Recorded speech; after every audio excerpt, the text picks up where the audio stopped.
Hallo, Schaf. Ich hätte gern etwas von deiner Wolle. Wir brauchen sie, weil ich immer einen kalten Hals habe.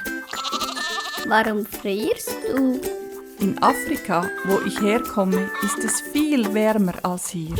Und ich habe ihm gesagt, dass Schafe ein warmes Fell haben, aus dem man Wolle machen kann. Natürlich könnt ihr Wolle haben. Würdet ihr mir einen Gefallen tun? Klar, was willst du denn? Ich kann gut rechnen. Ich möchte lesen lernen, aber ich kenne noch nicht alle Buchstaben. Ich zeige dir den Buchstaben G wie Giraffe. Gute Idee. Cool!